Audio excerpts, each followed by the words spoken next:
Hello, welcome back to Note by Note. This is Victor Perez. Thank you for being here another week. We are going to keep compositing. That is what I love, and I hope you too.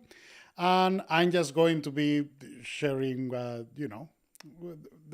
few things that I've learned in these few years that have been around in the industry. So, well, thank you first of all. Thank you for all the people that is already in the chat that is interacting. So, hello guys. So first of all, I like to thank, as usual, Foundry for the support of this stream. And also, I would like to thank the guys at Keen Tools because they are also super cool, and I'm using their tools for this series, and I mean, you know that I love it. So yeah.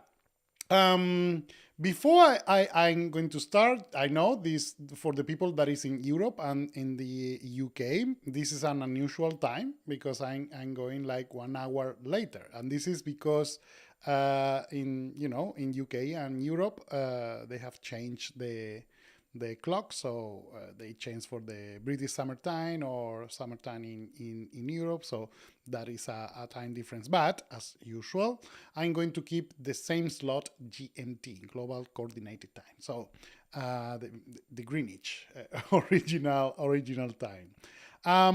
So yeah, this is just because I'm streaming for the whole world, and there are many people all around the globe that are not changing the watches. So why should I change the theme? So yeah, thank you all for being here.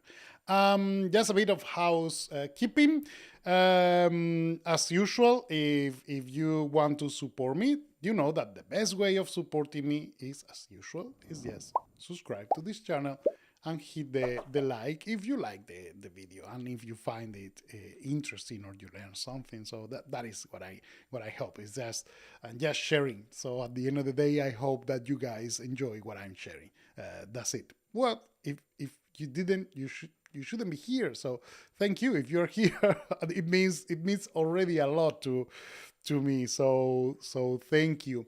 Um, what else? I don't remember if last week I told you, but I'm going to keep my 50% discount for the people that is attending this for my Master of Light. Remember that the Master of Light is like the foundations of light for compositors, and is I will say is the jewel of my crown of tutorials that I guess many people in here know me about that. And this is like 15 hours of hardcore lighting in terms of understanding passes and how to play with light. Okay, so you have the 50% discount promo code by at the checkout. Use the code note by note, uppercase and all together, and yeah, it's half the price just for you in that. And if you feel like you would like me to give you like a more personal treatment, you have the one-on-one sessions as well that you can book there on the link. I'm going to put it here on the chat, so you have both the promotion for the Master of Light, and then the one-on-ones if you want to book a session with me, 1 hour, just to discuss whatever you want to discuss, to learn, to improve your career, something that is very personal. I don't believe in formulas. So when you need something like very, very, very particular, even just orientation in your career, I believe it's just better just to have the personal touch. There are things that you can learn in tutorials. I know very well about that, and I guess you too. But there are things that requires this personal touch. So that's why I wanted to give this opportunity to reach out and discuss whatever you like, even if it's just learning something and you are shy not to ask around or whatever. So it's around here. For the people that is going to FMX, I'm going to be there. So just drop me a line or something, or let's just meet all together or whatever, just for having a beer or whatever, if you want to get me a coffee. And if you don't want to get me a coffee in there, you can actually get me a coffee here. So that is another thing that I'm going to put here on the chat. If you want to buy me a coffee, that I will appreciate your support. But thanks to that, I'm just going to keep going with this. So yeah, I'm going to be at FMX. So say hello. I'm going to be presenting on a panel together with my good friend Hugo Guerra. That he's the best online, and just an apprentice of his in terms of streaming. He's like, I mean, seriously, he's like super good. So don't miss his content. He's streaming on Thursdays. He's doing all kind of things and selling courses, and so yeah, he's so a resource to trust. Okay. So yeah, he's going to be on the panel as well. So yeah, drop by and say hello. Yeah, let's have fun in there. What else? I'm going to publish, as I promised, the masterclass about copycat. I'm preparing these days the masterclass, and it's going to be super cool. I can show you. I'm going to give you a sneak peek. That is like, I'm going to present 3 shots of a film that is still unreleased. I got the clearance from the producers to showcase that, because it's a really cool shot. Mostly because we use copycats in order to create one shot and train the machine in order to make the others practically automatically. It's semi-automatically, because of course you need the artist. Whatever you do, you always need the artist. But the task gets so easy after the first one. And the first one is not like it's complicated. It's just like you need to spend time in order to understand how to teach the machine to learn. So it's called learning machine learning. So let's copycat.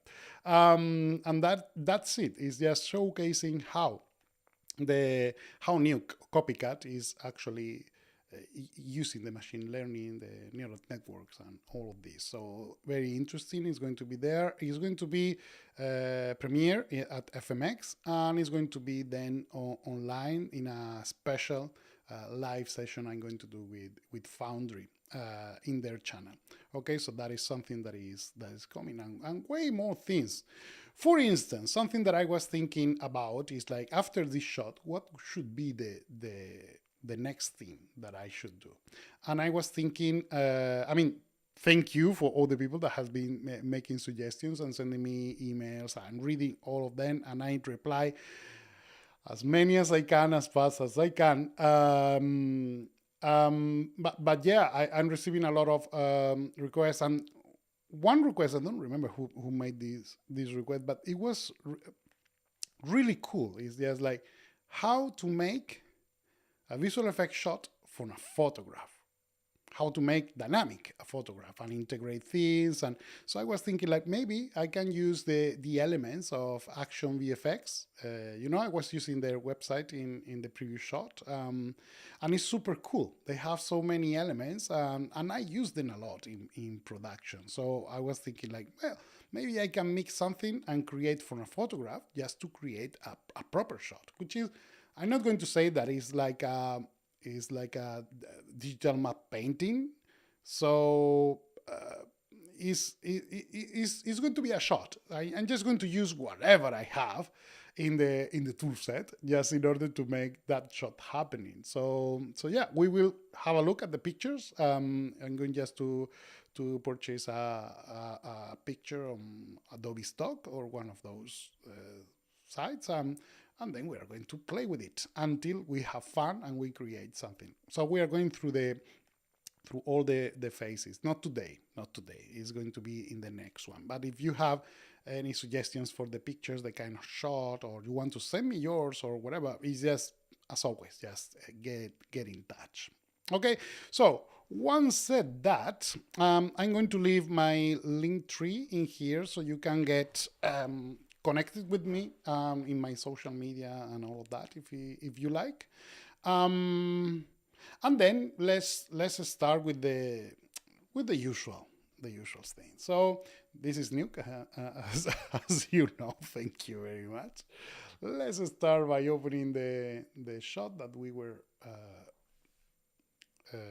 looking at last week. Here you are. And the first thing that I'm going to do is I'm going to save this version 3. Yeah, everything is set up. Now we are going to, oh, what's going on in here? This is what happens when I don't remember what was the last thing that I did. Okay, so let's get familiar with what's going on. So this side is the red side. Okay, this is the relight. This is the premix. Okay, so this is an element that I'm using. So this is a soft light element that I'm going to put over here, not to be confused with the main element, which is this one. So over and over. Okay, so okay, I'm going to put this over, or with a plus actually, plus. Okay, this is the lighting, this is the plus, so this is the relight version, I will say. Then we are going to touch that, no worries. And then it's just to be clear, this is going here.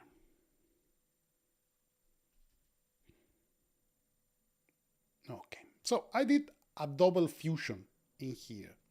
So the first fusion, okay, I'm just going to leave this aside for a second. The first fusion that is happening in here is this, is just to create the element of light, okay? And this is the second element of fusion, which is where I'm adding the light to the actual shot, okay? So the thing is, like, this is a base of light that is very flat, I will say. But this is just a flat area. I don't want this to be my base of light because it's still bright. Why? It's because I'm using a soft light operation. And in the soft light operation, it's going to mix the amount of light in here with the amount of light in here. So it's going to create kind of an overlay. So it's roughly, I will say, it's going to behave like a multiply for the values that are going below 0.5, more or less like a plus over the values that are going, the values over 0.5. So it's like a blend of two operations, and then it's using the luminosity to equalize everything. So this is the soft light. So this is the path of light. And for me, this is just that. It's just a path of light. But the actual base is going to be here. So why I'm not going to use this as my final comp? Because it's just a bit boring. I cannot just see other parts of the face. So it is okay that I'm adding this kind of light, but I want to have like the main base of the character. I want to see all the features. So what I'm going to do is I'm going to apply then in here a second color correct. So things to keep in mind is when you are playing with the color correct, there are only two operations that are going to destroy the color structure of this. One is the saturation, that once you get to zero saturation, there is no way of recovering the saturation. And the other is the contrast, same thing. Once the contrast is at zero, it's gray. It's just like you cannot recover anything. I mean, let me just show you. This is 0.5. So once you are there, now I can do whatever I want to this image, but it doesn't have any contrast. So I can increase or decrease in here. Let me show you. But it's flat. See, there are no details. Everything has been born with the contrast. So you have to keep in mind that when you are playing with the color correct. In the other hand, the grade is non-destructive. You can play with this as much as you want, and it will never destroy the image as far as the black clamp and the white clamp are off. If you have those two on, you are going to flatten your image towards the blacks or towards the white, which is even worse. So yeah, be careful with that. In this case, because I want to play with the contrast, and also I want to destroy the details a bit. So remember, compositing is destroying the image with style. So I'm going to destroy a bit the image. So I'm just to have a reference of the amount of light, because I like the amount of light that I have in here, which is actually a lot. So I'm just going to make sure the base is going to be like weak enough in order to display the lights. And then I can play also with the amount of light that I'm going to have in there. So let's start with this. So first of all, I'm going to flatten. Remember, the flatter, the more detail is going to recover, but don't go there. So I'm going to recover something like this. And then I'm just going to make it very dark. Very, very dark. See? Now with this, I'm just getting, of course this is black, but I'm getting a bit of detail.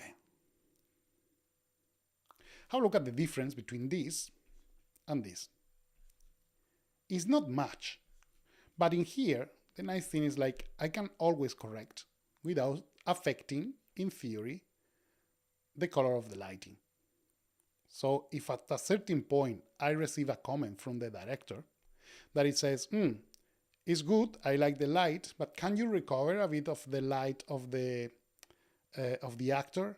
If you don't have that structure, how do you do that in here? You have to modify this, but this is going to influence how light is going to behave. So maybe you are going to, so remember that it's not just about delivering the first version. Everybody can deliver a very nice first version. The ability that is going to be judged when you are especially working in a facility is how you address the comments, how fast and how efficient.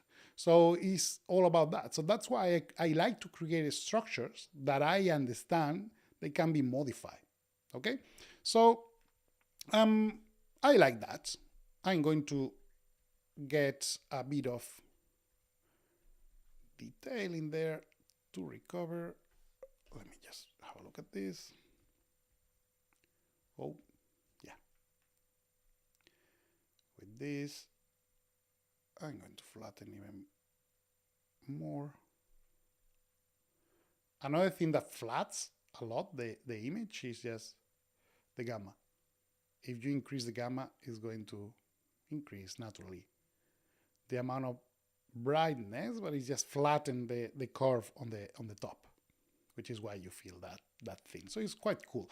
And also the highlights, when you are using the gamma and you go with the gamma, if you want to flatten contrast, if you reduce the contrast, everything is going towards a certain dark, but it's making your black levels very bright. So that's why is that milky effect that you have when you lose the contrast, while increasing the gamma that is making everything very bright. If you play with the gain, just to counter-rest that, it's actually flattening your image much better than the contrast that is actually destroying. Well, destroying. It's just destroying the distribution of the black level. So that is something to play with. Something that I would like to say is like you're going to feel like certain areas of the image have been like quite mild, like they're losing the color. You have like gray values.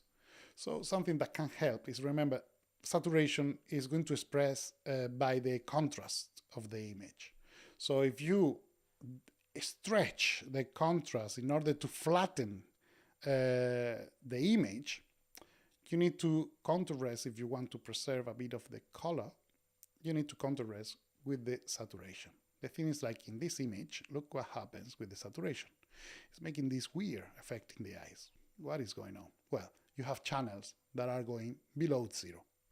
You're going to see here, if I continue going up, there are values that are going, of course, this is like the final result, but in here you can see. Because in the other, with the plus, you are adding also those values. But in here, you have values that are already below zero, and that is kind of weird. So something that you can do when you want to increase the contrast is that maybe you don't want to increase the contrast in all channels at the same time.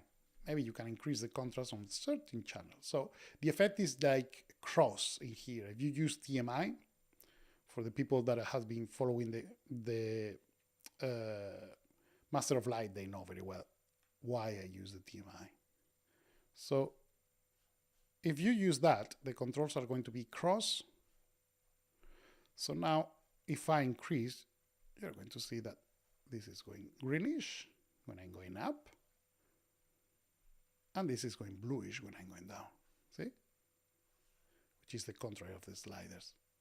So if you want to correct a bit, for instance, of the eyes that is a bit reddish or magenta, you just go there. See? It's recovering that. In this case, I don't need to do that, but it's just to show you a bit when you need to play a bit with the saturation. I'm just going to reset this because in any case, the amount that I need is very, very little. And it's happening already in there. Let's continue flattening.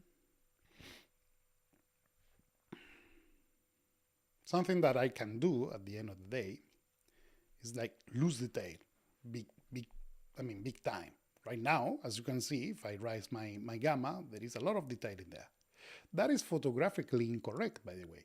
You should have like the base and fog. So how I'm going to do that? Well, I'm going to fake a toe. I mean fake because I'm not going to match anything. So I'm going to have like a base. The nice thing about the toe is like it's just going to crush values in a logarithmic progression below. So it's not going to flat like a clamp, for instance. Let me just show you the effect, of course.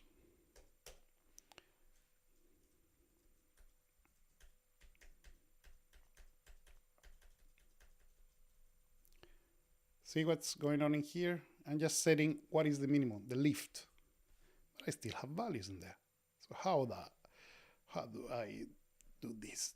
I'm just going to add a grade that is going to clamp everything, by the way, below at 0.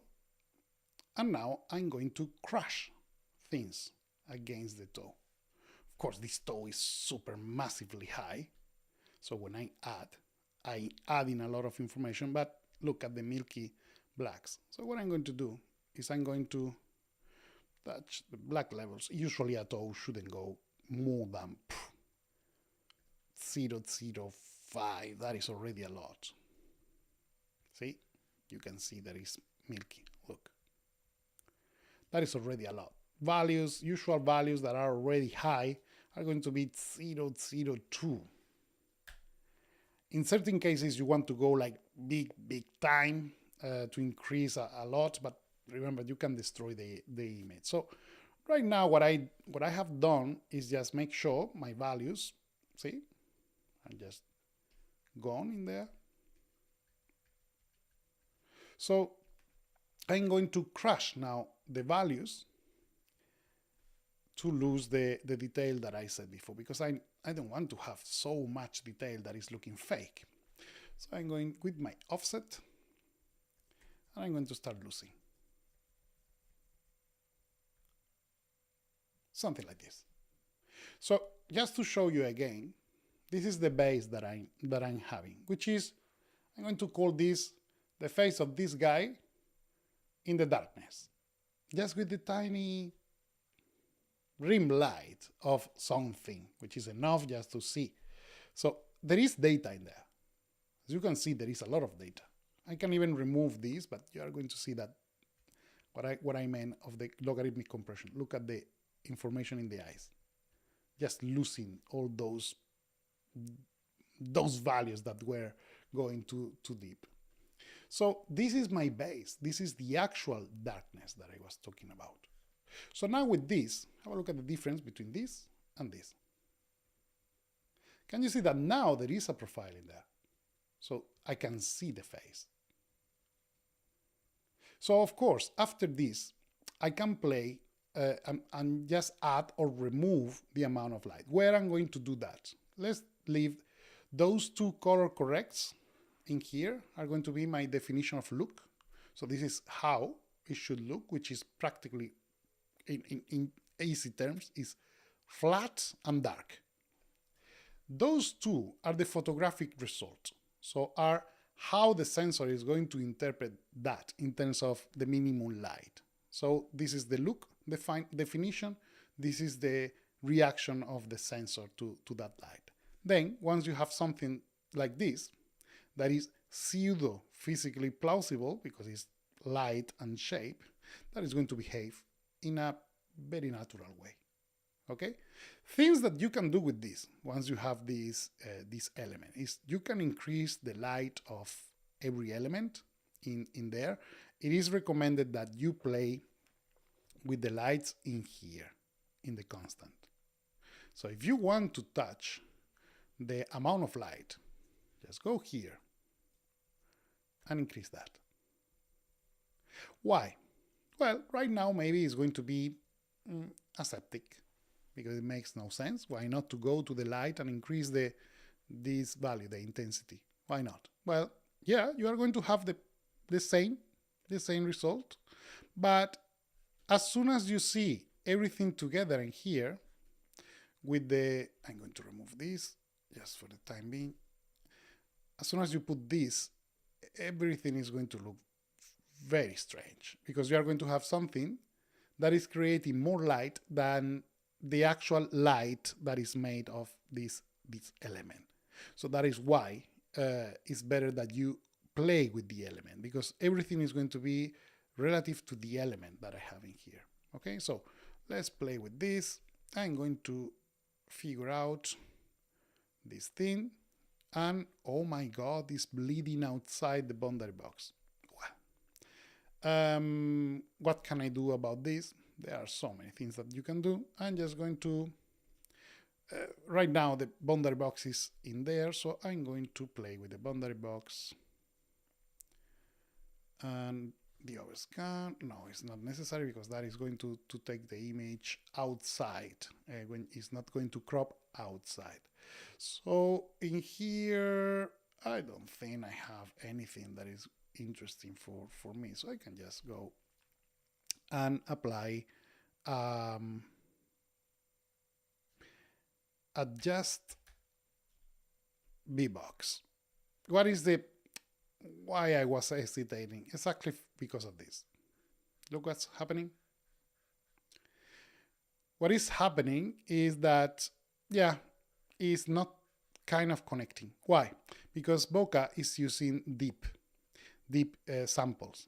The deep samples actually cannot allow any node to be in there. So if I want to apply a V-box in here, is a 2D node, so I cannot use that. Instead, what I can do is just to remove this reformat and use a constant. Something like this. With this, what is happening is like the background now is black. So I have values. Before, let me just show you this. Before it was no value in here, only there. And now what I'm going to do is I'm going to force this to go with the values in black. So I'm just forcing the image to be rendered for the full format. Is this efficient to render? No, it is not, but it's going to solve this problem. That is for sure. See? So at the end, you have to pay a price for everything you are going to do. And in my case, I think this is good enough for paying the price. Okay, so again, there are several ways of doing the same thing. So you just need to find what works better in your case. That's why it's super cool to be a compositor, and that's why I believe machines cannot do the whole thing, because at the end of the day, you need the machine even to type the prompts. Someone has to type them. So yeah, maybe it's going to change the way we are going to work in the future, but the job is going to be always the same. Imagine that the job already changed like radically before computers, optical compositing. I mean, there is a documentary of ILM with Dennis Muren compositing shots from Star Wars. it was completely nuts, completely crazy. And they made it, and they made it amazing. So yeah, it can be done, but it's a lot of work. So yeah, now it's way easier. Things that for you is just a dissolve. Before in a film to do a dissolve, it was like a huge labor of copy and paste. It's like using different internegative, interpositives, and now it's just one drag and drop. So don't be afraid of the future. So maybe I'm treating my Alexa well. So in case they get awareness one day and they conquer the world and want to destroy the whole humanity, maybe she will remember that I was a nice guy. Hopefully. But she or he, because it's a computer, I don't know how to nominate that. Anyway, so this is the difference, as you can see. See?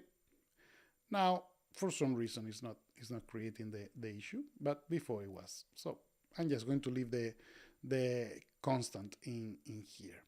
And remember that whatever I'm going to do in order to move this is just going to react accordingly.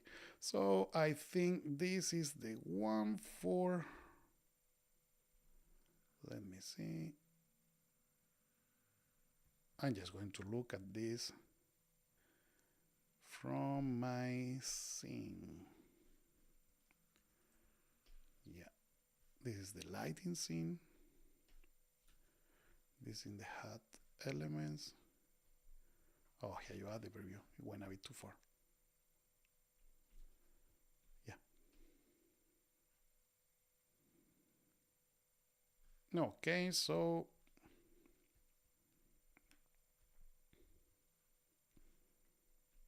I'm just going to make sure what is the right command.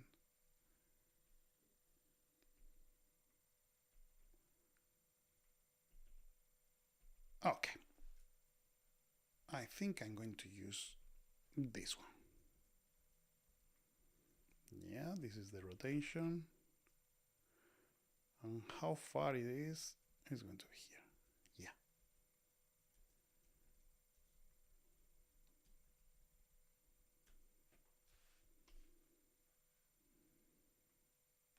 Okay.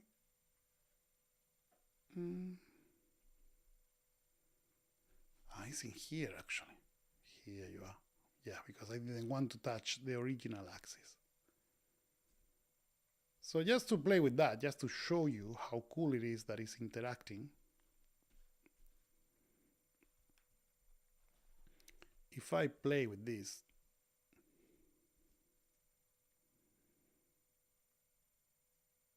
it's going to behave quite realistic.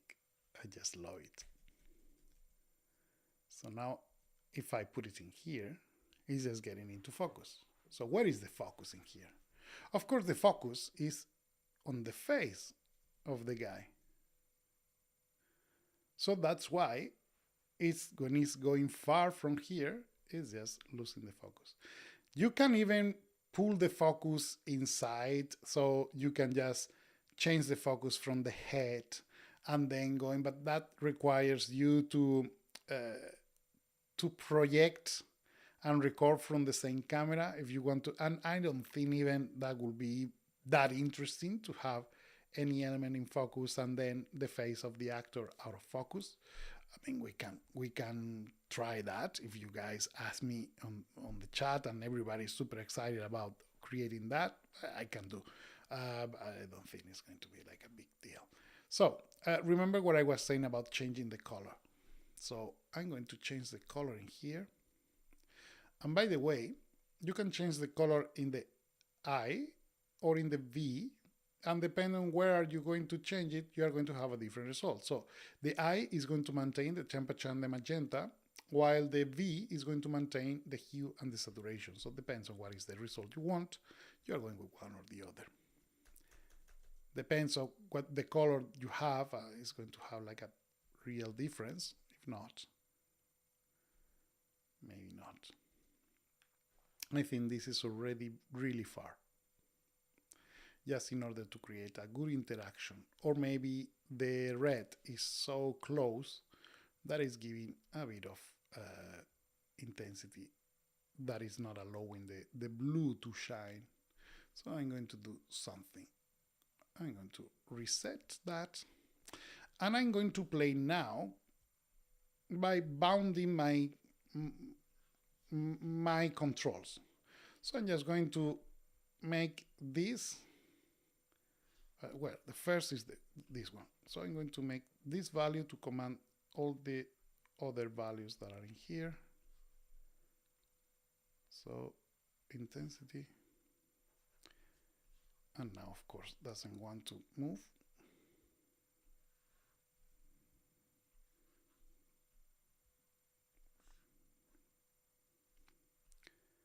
This is a very interesting thing.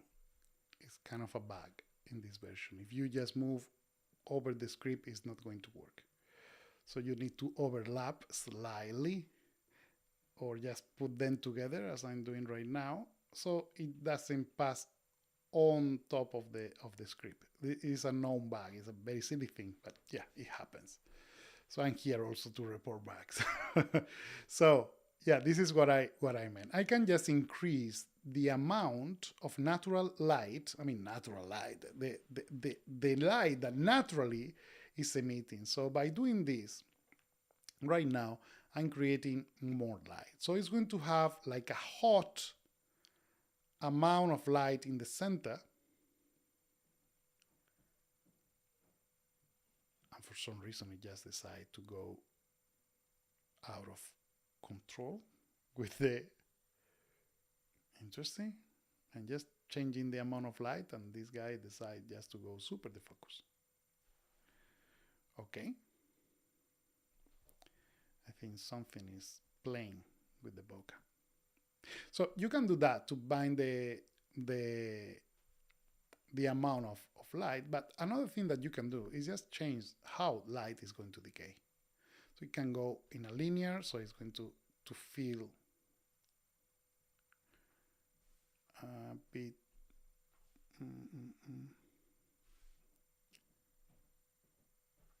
linear and the same. Linear in here as well. It's for some reason it's just deciding that it needs to go far. So if I look at the element here, everything is okay. If I look at the element here, everything looks okay. When I look at everything together, it looks like a mess. So I'm going to restart this. So what could be the problem? Problem could be the cache. So I'm going to clear all. And now it should be like, hopefully, working. Let me see.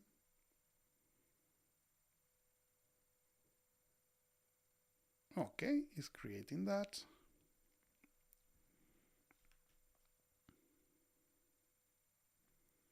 So hopefully it's creating that also here.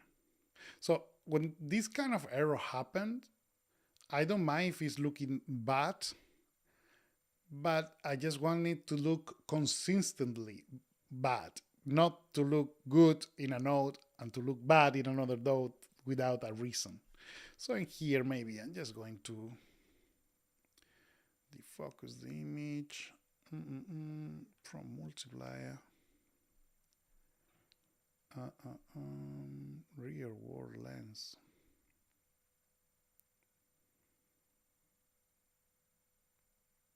So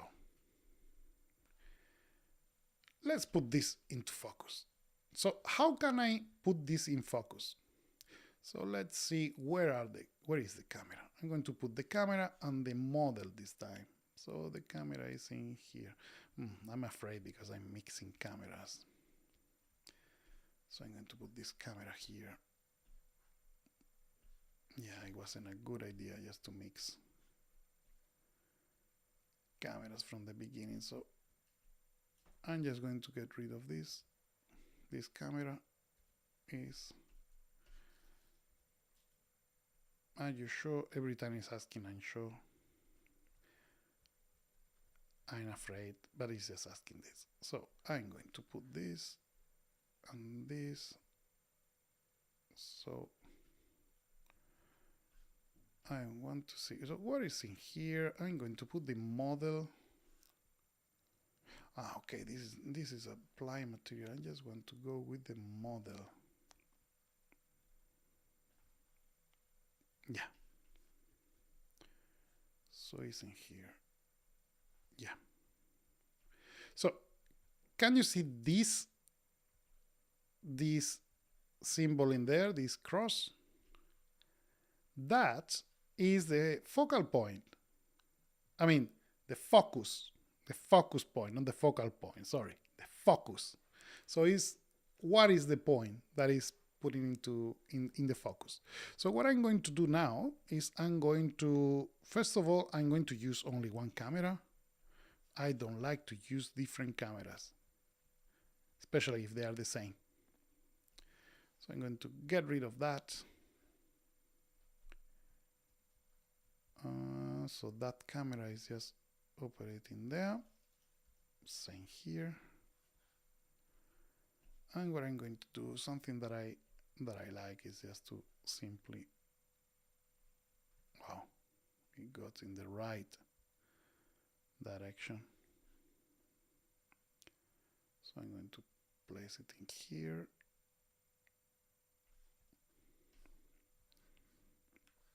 I prefer to spend a bit of time now and put things that are clear. Okay, so why I'm doing this? Because the focus is going to affect everything, so I don't want to update the camera 3 times. So I'm going to put this in here, and I'm not going to make that arrow that far, so I'm going to put it there. So, okay, one camera going everywhere.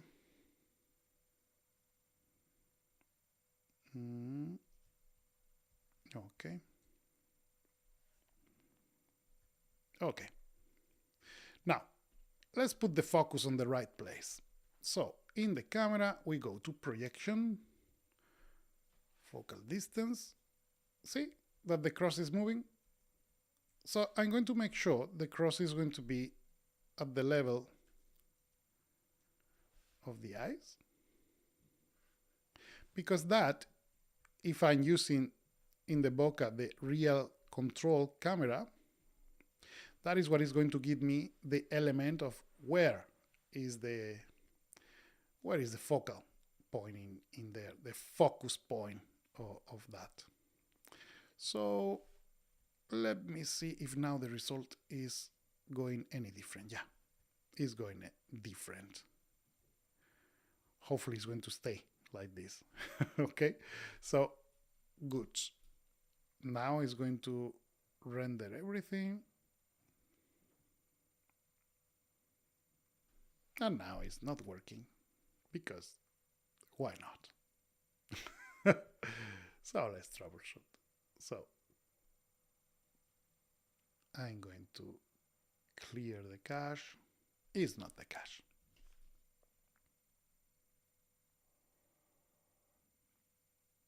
So let me see. I'm just going to troubleshoot. Every time things are not working, it's actually a very good exercise to play, to understand what's going on.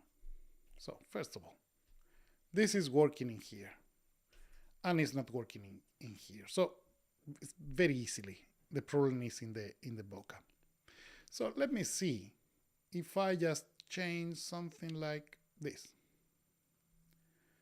There is an abnormal change, which is once I change something, if I revert, is looking okay. So it's something that is going on with the cache. It's just for some reason, it's just forgetting that, or trying to link the image to a certain stage. So right now I expect this to be grown again. Yeah, I'm right. It's grown. So what can I do to do that? So I can force, for instance, the cache, so that is going to make a cache of this node. So it's just going to get the result on this, and it's just going to make sure it's going to be ready. So now it's going to, now that is going to have its own cache. Let me change the frame. Of course, that is fixing it. So there is something in the cache. Even if I remove that, which is Command or Control B, yeah, it's just this frame. Something happening there. I'm sure if I close Nuke, it's going to work. So now, face tracker. I remember that we were just playing with this, so now I have to retrack the image because we were adjusting, remember? So I'm going to track, yeah, because everything was kind of ready. So this is my friend. So do missing pre-analysis data. Ah, of course. Analyze. Okay, so. Oh, there is a new version. Super cool that the node itself is just telling you. Okay, let's save this. Iron Man Hub. Okay.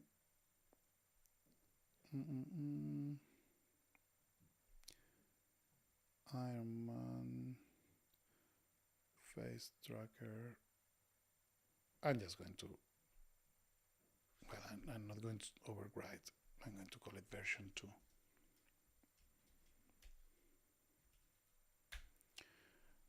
And this analyze for the whole frame range. Remember that this is my laptop, nothing fancy, and it's just taking 3 minutes. So it's kind of easy.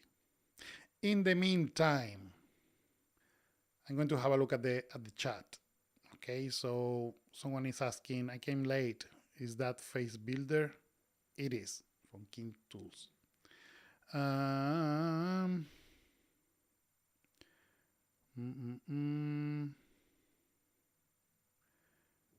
Alejandro is asking, are you going to animate it? Of course, and in different ways. I'm going to animate it procedurally. I'm going to animate it by linking them. So when you do something in one, it's going to do things on the other. And I'm going to use a chain of axes so you can so you can play with them. Yeah, it's just an excuse to play, which is all I need. So it's 2 minutes and something. Just to remind you, I think it's a good time for you to subscribe. Okay, so that is something that I will appreciate. Okay, yeah, this is keep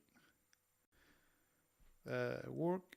I promise I'm going to discuss in here also Looper, that I'm using Looper these days for reviewing shots, for working with the director and showcasing layout. And yeah, I'm going to. There are so many things, and and I have to just to define how I'm going to do it.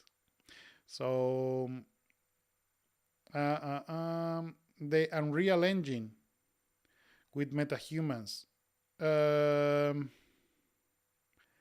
Well, actually, this is for Nuke, so I don't think I'm going to go much in deep with metahumans, but because it's very, very cool, I think I'm going to apply, for instance, Unreal Engine inside Nuke. So how can I link and bridge both, so you can have like a live feedback from Unreal, which is really, really, really cool. So yeah, why not? I can have a look at that. Someone is asking, wondering if you had any real world example of when you will use the geometry or hype. Let me just see because I cannot see in there. Or hype algorithm to merge in a merge node. Oh, interesting. Geometric of hypot. Geometric is kind of a mild multiply. You use it with gray passes, so pass where the base is 0.5, and in order to have like an effect of multiplication just for the top below, and the hypot is something to replicate certain elements of light. Is literally just doing the famous calculus of the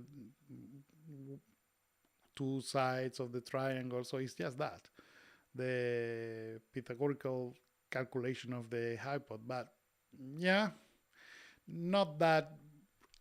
Not that used every day. But yeah, it's good to know. I will think about an example of that. I used them in the past, but honestly, I don't remember. I'm very simple. I'm going most of the time with plus over. Then when I'm using maths, I'm using mask or stencil. So yeah, I think there are many others, and when you need them, they are super helpful. But yeah, I'm a man of simple taste. So let's track this back.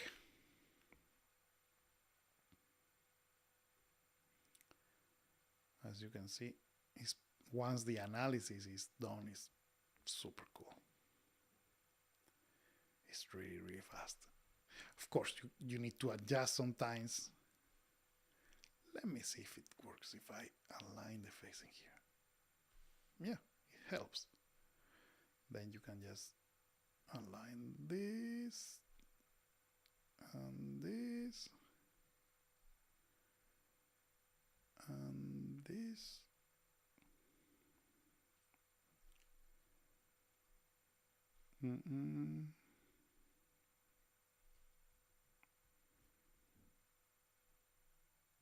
Everything else is kind of accurate.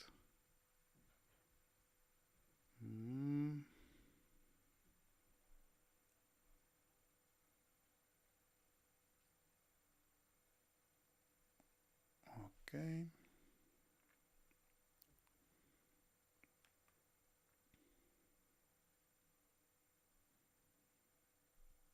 Okay. Good. This is like rotomation, so you just need to make sure it works on every frame just by going for intervals. So try not to create so many points. So try to use the ones that you create as you go. So now I'm going to keep doing this. For instance, in here I cannot, so I just need to add a control point. The eyes are going to be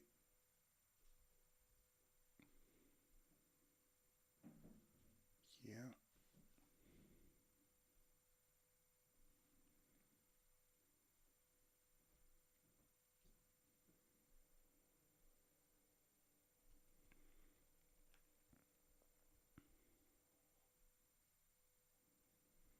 But as you can see, it's practically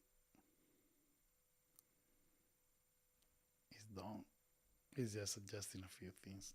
It's way more fun than rotoscopy because it's not so stressful.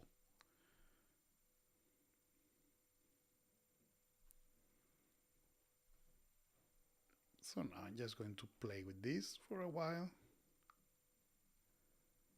You know that I like the live experience, that, I'm just going to do the job. Sometimes it's a lot of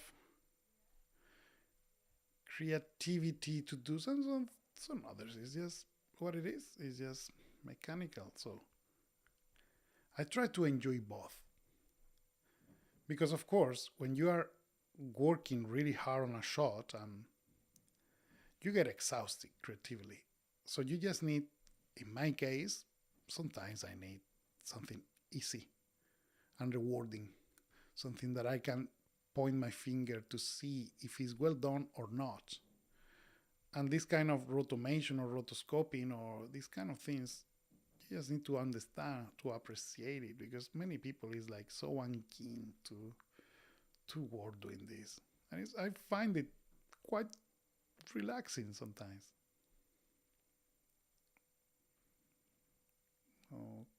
Okay.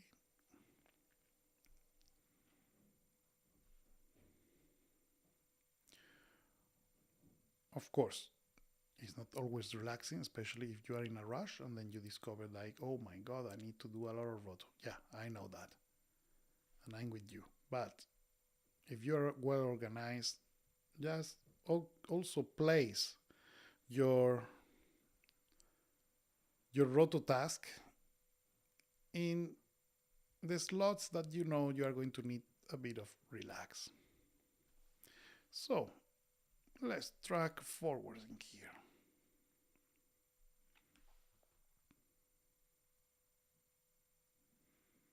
In the meantime, I'm going to have a look at the chat. Mm-mm-mm.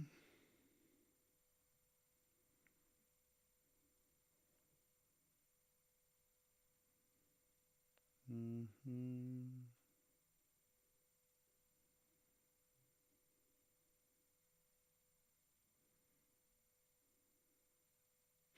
I want to thank Manuel Rey. He is very active always in the chat, and he's answering a lot of questions of you. He's very, very kind. Thank you, Manuel. Thank you.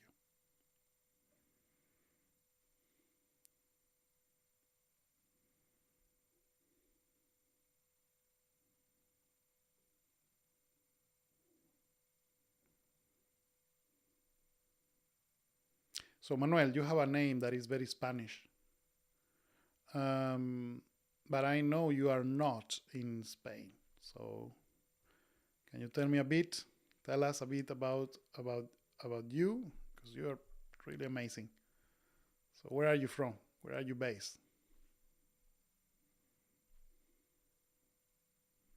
In the meantime, I continue with my thing.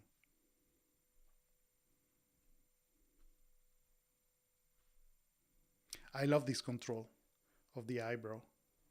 See, it's independent, so it doesn't move the whole mesh. It moves. It makes sense with the rest.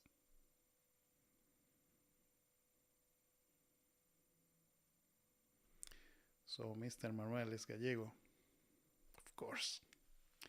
Nice, nice. Well, thank you for your contribution to this. I really, really appreciate it, Manuel.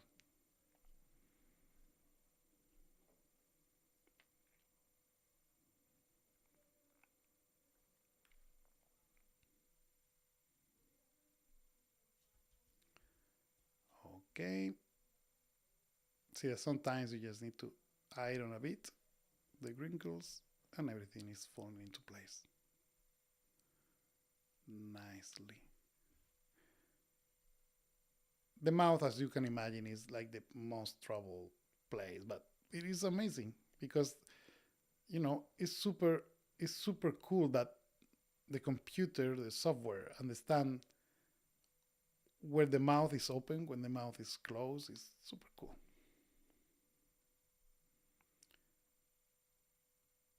So Mr. Manuel is in Turkey right now. Cool. Super cool place.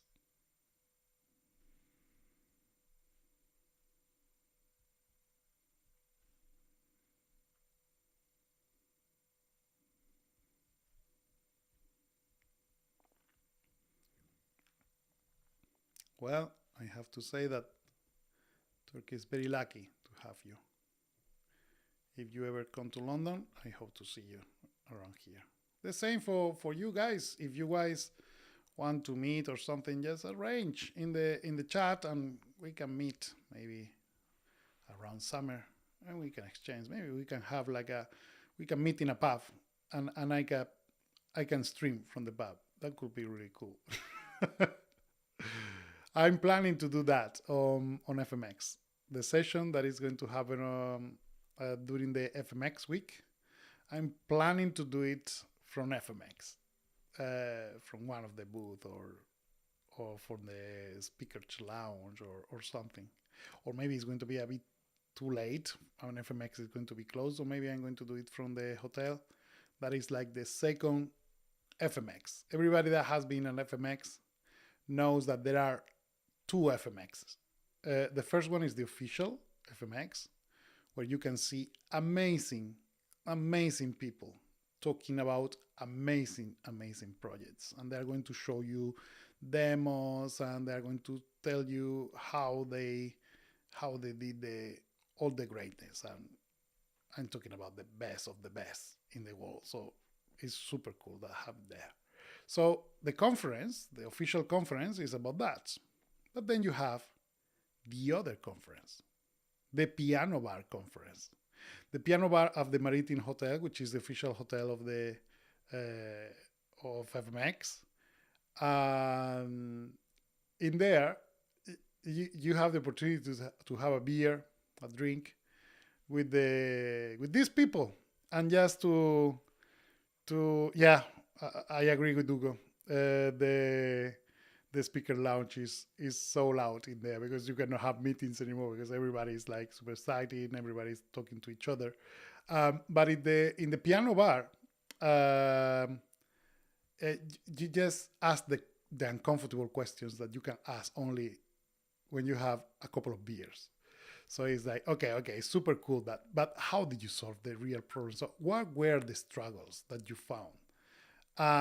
That for me is like the most beautiful part of FMX, because of course the presentations, you can see the presentation at the end of the day, it's the same material that it goes online, but the real one is the one that they are going to tell you, more or less like what I'm doing right here, the struggle. Everybody knows to know the struggle, because what is working, we can see what is working on the screen, and it's working very well, but I want to know what wasn't working. What was the problem? What are the struggles? And those are questions that I'm not going to ask during the conference, or even if I'm in the audience, I'm not going to go with those questions. I'm not going to make them to feel uncomfortable. But you will be amazing what you can learn by the price of one beer. So yeah, as you see, Hugo is saying the same thing. It's super cool, because at the FMX, we always meet the same people, because we are always the same usual suspects. And then of course every year someone new is joining, and you make friends. I think it's a very, very cool conference. It's different from SIGGRAPH. SIGGRAPH is more tech oriented. This is more artist oriented. Also, there is a lot of young people in there. And it's super cool. It's very, very good energy. So I really love SIGGRAPH. If you guys can, just have a look. It's this year after COVID is the first time after 3 years, I don't remember. 3 years after COVID, yeah, that they are going full 4 days, because there has been like a kind of a reduced version last year, still very cool, but reduced. The year after COVID was tragically not many people because of the restrictions, so they couldn't accept so many people as usual. And usually FMX is like super crowd, and it's so beautiful to see so many people interested in visual effects and asking questions and meeting old friends and new friends. So it's a lovely place. I love FMX. And also we have every year I have breakfast with with Hugo and Has also, which is a very good friend. So yeah, it's very nice to see the same people you see in London, but in Germany. Stuttgart is lovely, by the way. I went to the Porsche Museum last year. My son loved it. It's super cool. So, this is coming nicely together. As you can see, I'm doing this real time. So you see how I'm doing it. Maybe you want to press fast forward for the people that is watching this recording. Maybe you can. But you are going to miss all the beautiful parts of me commenting things. So if you did skip, go back. Okay, so yeah, this is going there like that.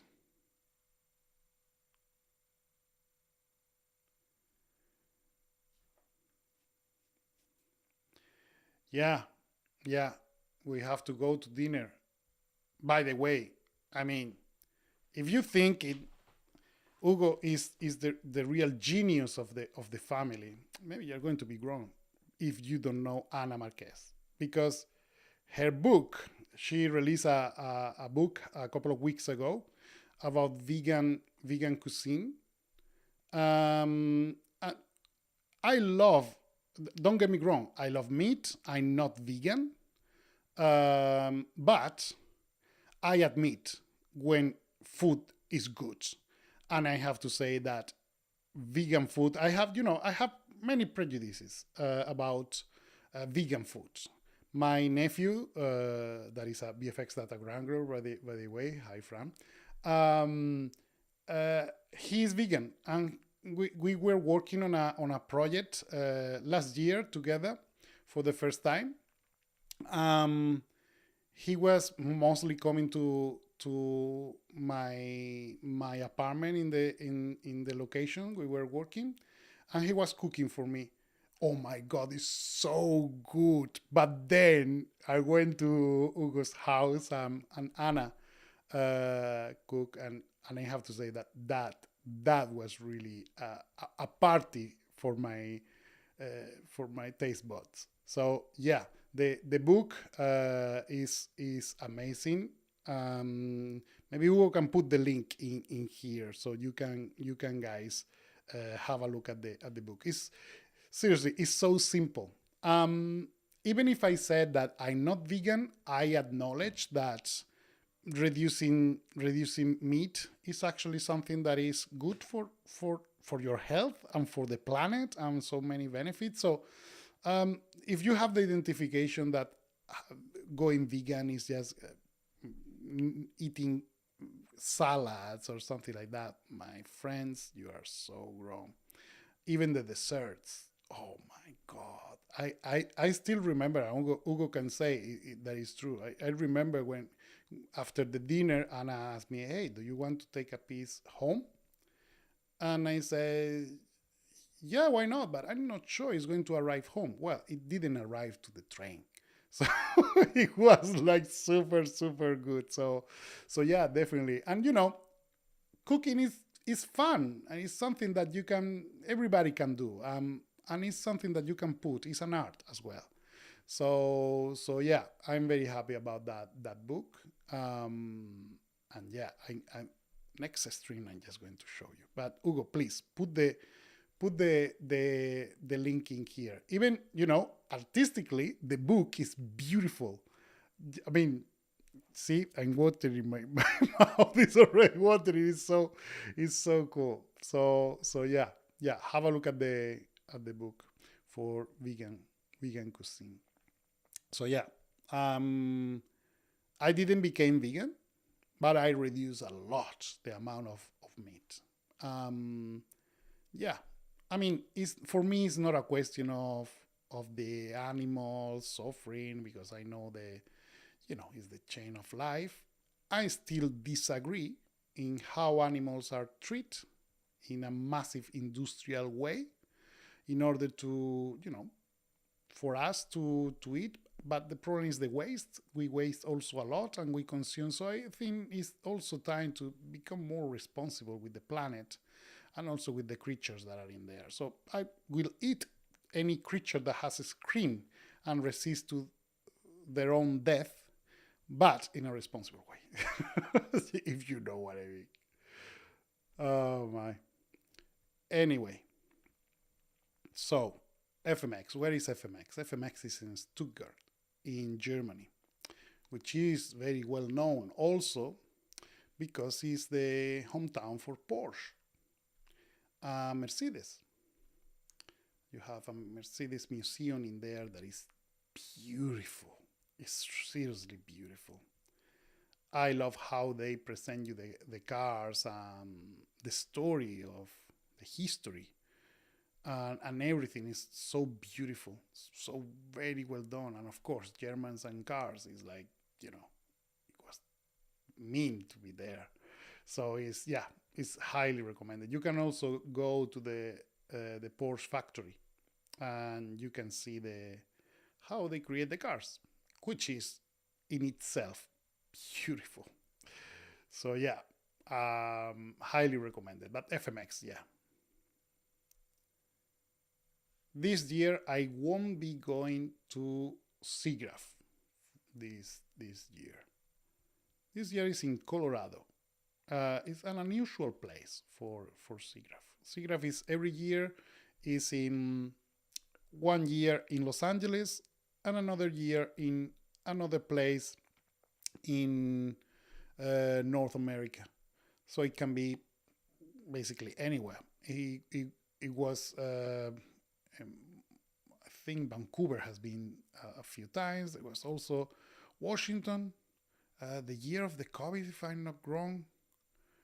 And they have been in different places. And this year is not in Los Angeles, so it's in another place. And it's in, I don't remember if it's Aspen or it's not Aspen. But anyway, it was around there. so yeah. And no, I'm not going this year. So I'm going to be on other events. I'm going to be also in Korea, for instance. Yeah, I loved Korea. I was there right before COVID. I actually left a few days before COVID exploded. And I was also on tour in China that I love as well. It was beautiful. I was in Seoul, and I really love that.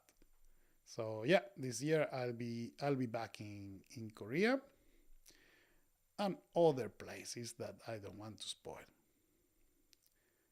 I would love to go to Spain to meet my people and to be able to speak Spanish. Super fun that sometimes I get approached by people at festival and they tell me, "Hey, your name is very Spanish, I say, "Oh yeah, really? Yeah. Okay, good. Oh, well, where are you from?" "From Spain." "Oh, interesting." So I don't know why people think that. I mean, I have been living many years in Italy, so I have like a mixture of that, but I am 100% Spanish, of course. And I'm very proud of that.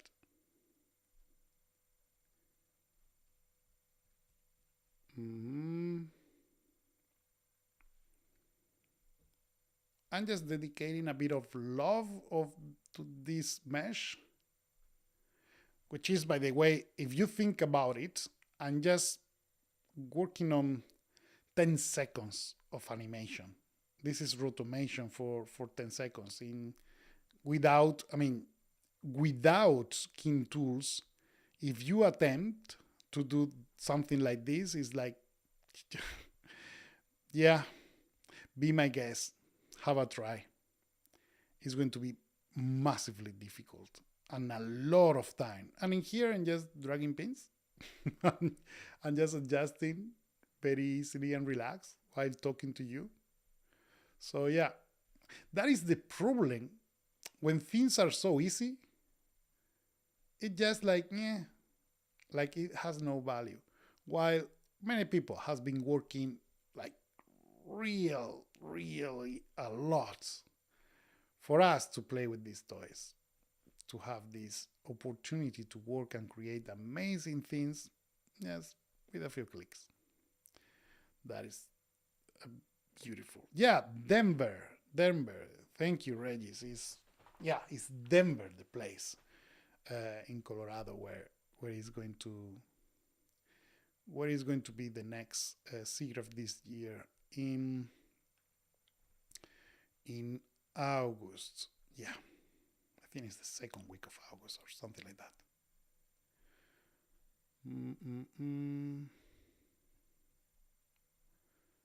Yeah, this is getting almost there.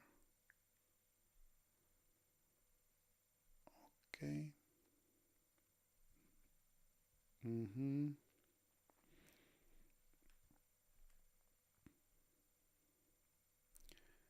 Yeah. So what do you guys think about the next project, the next making a photograph to look like to be a visual effect shot? So just leave me your comments in the chat. Or for the people that is watching this recording, you can leave it in the comments. As you know, I have been answering to your comments. I really enjoy, and you guys have been massively participating. So thank you very much. Someone asked in the chat this week there are no Nuke licenses giveaway. No, this week there is no giveaway. Foundry already gave something like 10 licenses. I think it's already massively generous of them for supporting this way. So yeah, and Nuke is, is not something that you give away like that easy. So I'm very grateful. Thank you, Foundry, for your generous support. You know that I was using Nuke before Foundry? That is fun. And I remember the first time I went to Foundry, they were in Wardour Street in London many years ago. I was not even living in London at that time, so I was in kind of a holiday in London. And I buzzed to the office. Is this Foundry? Yeah, Steve Wright sent me. He told me to talk with you about. So I met Ben Minal. He's not working at Foundry for many years, but he introduced me to the team. He gave me 2 T-shirts. I remember many years ago.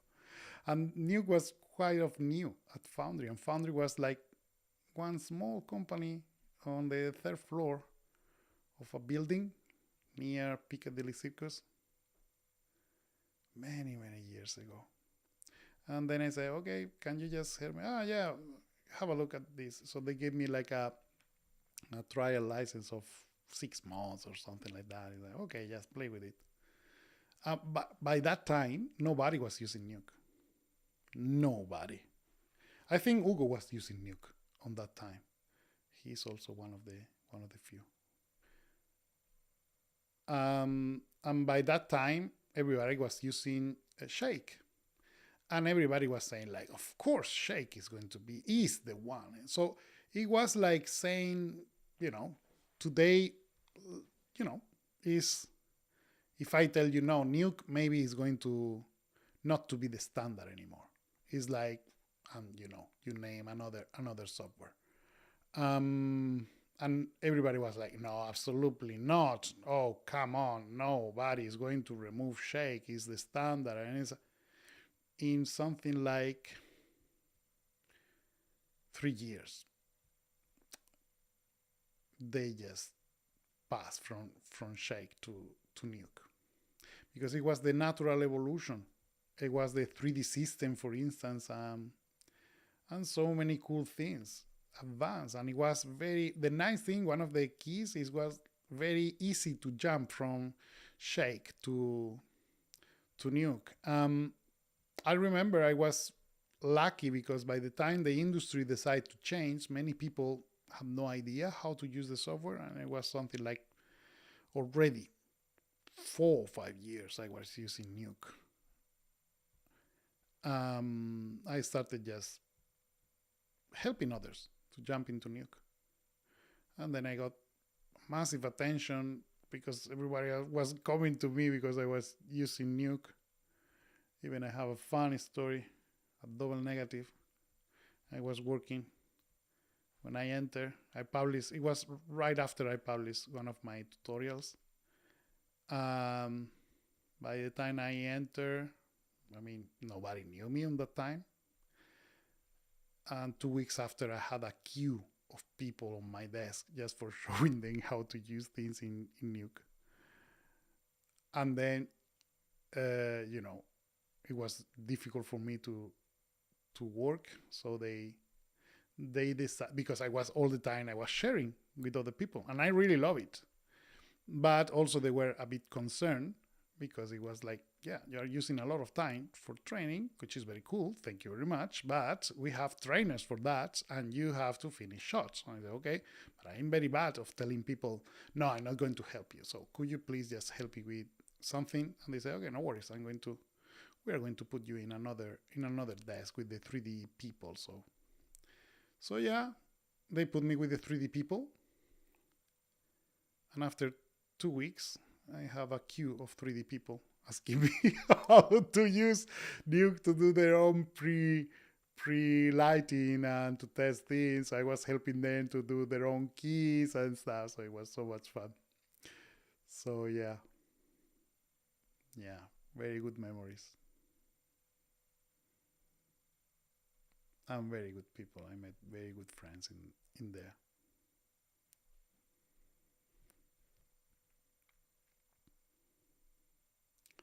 So here you are.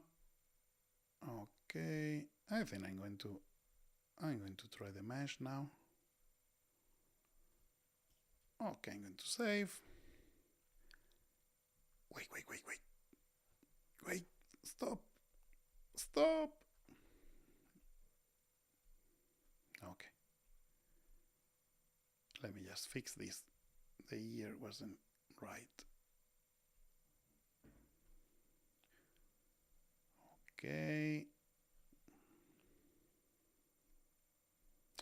I have to thank you guys, because thanks to you, I'm spending time just using the software, just experimenting and not being afraid of not knowing something, or I need to be prepared, and just enjoying and just practicing. And we are artists, and artists like, painters or any kind of artist, it's all about practice. So having the time to practice, to have this nice excuse to show and to share things with you is actually a blessing. So thank you for being there, because not always you are motivated just to to play with the same tool that you have been working the whole day. So why not? It's actually. So I have a bit of misalignment sometimes. Okay, it's updating.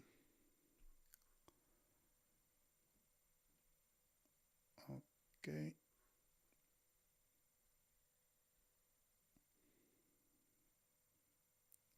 So I'm going to refine.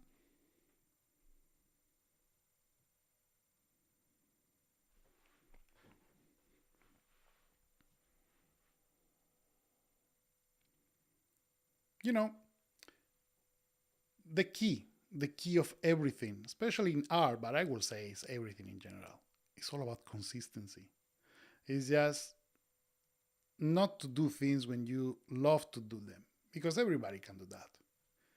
But to do it even when you don't love it, but you know that it's right, that you know that you have to. So having the ability of keep the discipline because you know that is right, that pays off. That is actually one of the most important things you can do. So for me, I will say that if any, that will be my secret. It's just consistency. I just spend a crazy amount of time doing this because I love it. Even if I don't want it, I just love it. So I do it because I need it. I just like to create things with the computer and just explore. Just why not? There are different ways of having fun.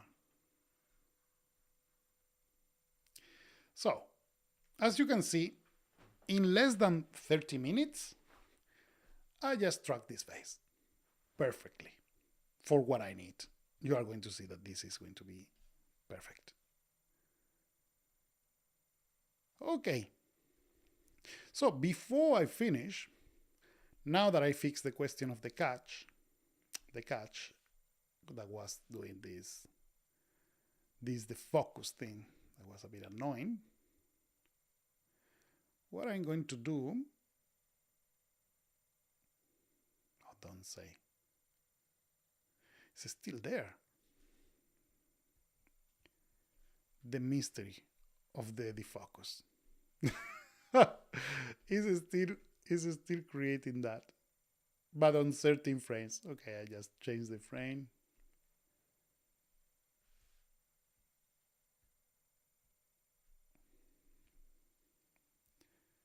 So let's see if this time I can.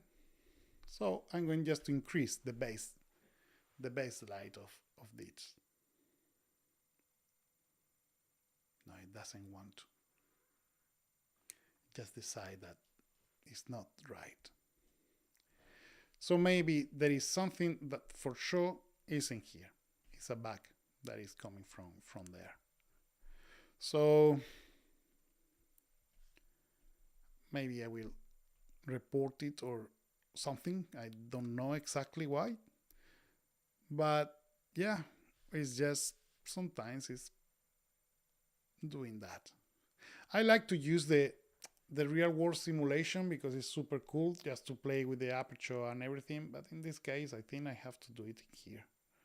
So yeah, sadly. So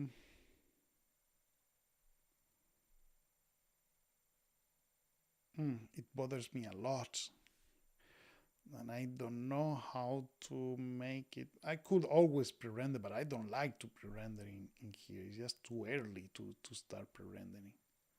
So maybe I'm going to modify one of these parameters. Maybe something that is addressed is just bothering.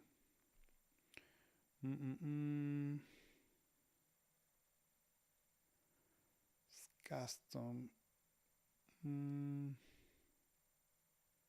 Because it's not 35, but I mean I can simulate that. It's okay. Focus region. I'm just going to leave it at 1. Let's see if that is going to force. No, it's not going to force anything. Okay, so I'm going to need to go without the real world. So we are going to play with that by ear. So let's multiply. Yeah, it's even creating that. So, okay, I'm just going to put this. Okay, I'm just going to make sure the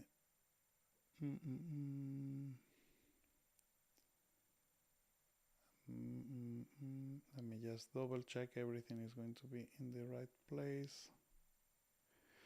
Okay, so now let's go to the focal distance and the focal plane.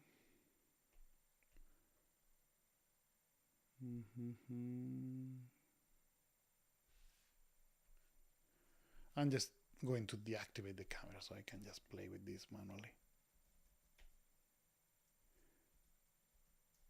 So let me play until one of them is going to become red.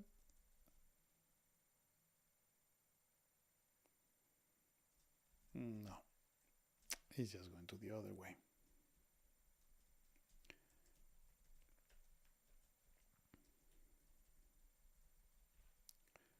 Let me just increase. Here you are. Okay, so that is.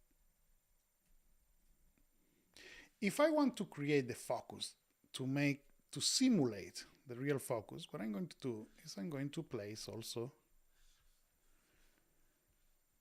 Look, it's a very good opportunity to do this. To place the head. So now I'm going to, yeah, exactly. I can put the focus on the area that I want. I can put the focus there. So when I was saying before about the to change the focus of the face, of course, right now is just using a projection. So this is kind of, you know, the area that is defocused. The thing is, like, I should denoise before, so it needs another kind of element, and then of course, you know, having multiplying the image before that. So there is a way of doing this. Then you can place a card for the rest of the hair, so it's going to have like a plane just to recover all the detail that is not going to be covered in the geometry of the face. So there is a way. So it's not now it's a bit late, so I don't want to keep you more on this. So we can talk about this next week. So if you want me to work to explore about the defocusing in there, just drop me a comment in here, so I can understand if you are interested in that. If not, just it's okay. I'm just going to remind you to subscribe. Thank you very much. Let me just finish this. I just want to keep things tidy for the next session, because I'm for sure not going to remember anything. And now let's try if I can finally increase this. Oh wow, it's so rewarding. I can. So yeah, I can increase this. So I just wanted to show you this, just because this is a question of the fall off. That is quadratic. So if you want to increase that, maybe you should increase also the way the light is decaying. Or if you don't want any kind of, just reduce that. So no fall off at all. But that is going to look a bit weird. The thing is, like, it's irrelevant if it's far or if it's close, so you are not going to feel the focus. So what you are going to feel more realistic in the way of it behaves is going to be the quadratic. So when they are moving back and forth, you are going to feel what is coming closer to the face. So let me just close this. Yeah, things are coming into focus in here, so I can just, oops, so I can force a bit this to be slightly off.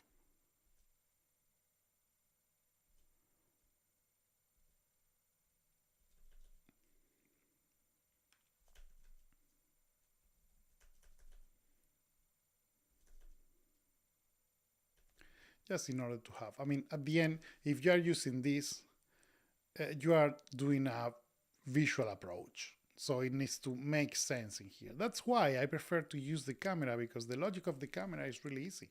You just play with the aperture, the focus point. It's easier. It's like a real camera. For some reason is not working. I will ask around why is not working. So let me just before I let you go. Let me see the any questions that are on the chat. So. Mm-mm-mm. As a student, watch a way a professional works slowly is super helpful. Yeah, I think so. Because in the demos, everybody looks like super amazing and super fast. And it's not. Everybody spend time just doing so-called boring tasks. But also doing, I think, as an artist, getting bored is super important. Is when you are bored that you have ideas. If you are busy, your mind is always busy. You are not going to have the space to invent things. So yeah, it's important that you understand that yeah, you need time to do things. So yeah, the Boca seems to have a mind of its own. I agree. Let's figure out why. Connor is asking a question. Do you always composite with one screen and not grab on the same screen? No, I use three screens. I have two monitors. One of that is a reference monitor. Depends on my setup. I have ASO or an ASO prominence as an output for critical color evaluation and critical precision. HDR, by the way, and ACE is compatible. And I have a small Wacom Cintiq below that I love to have the curves and everything just to use my hands and drag things. It's like an auxiliary monitor that I have below my main monitor. So yeah, I use three monitors. In the studio setup, I have three monitors and a cinema projector. So Nuke is hooked to a cinema projector, so I can stream directly from there. But it all depends. Most of the times I can work in one screen and I feel no difference. Sometimes I'm working on the go and I use my iPad as a second screen. So yes, use whatever you have. Not always having more is better because having more is just adding complications sometimes. So my second monitor is just as an output when I need to have like a final overview things with no gadgets and things on top because it's good to have that kind of reference. The auxiliary monitor is good for not having all the things together. There are things that you use less and I like to use my hands as well. So that's why I love the Wacom Cintiq for this. Is I can use the same pen that I use on my other Wacom, the Intuos Pro. So I can just go on the screen and click in there because sometimes it's natural just to do that. I love the Wacom for doing reviews, for instance, for having my annotations and yeah, SDI output for that for the projector. Yeah, so maybe we can talk about the Wacom things because I'm going to have a new toy that I want to show you very soon. And yeah, for reviews and stuff is super helpful. So guys, I think that is going to be all for this week. So thank you very much for being here. For this stream has been slightly longer than usual, but I have been keyframing, so I have the excuse. And as always, it has been a pleasure having you in here and sharing this time. I hope you find helpful. And if you have any comments, suggestions, criticism, I accept everything from you. And I'm working this just to share with you my love for compositing. So thank you very much once again. And next week, by the way, I'm going to be again on call. By the time of the streaming. So I'm going to record next week on Tuesday. It's going to be released at the exact same time as usual, but it's going to be recorded. Okay, so then I will resume as usual in the following week, and then the other is going to be the SIGGRAPH week that I'm going to try to stream from there, maybe for the piano bar. Maybe with Hugo can join because I'm sure he's going to be there. But maybe on Tuesday, I don't know. But we'll embed something. We'll have fun. That at the end of the day, that's why I'm doing this, just to have fun. Okay, so thank you very much, and have a good one, and see you next week. Take care.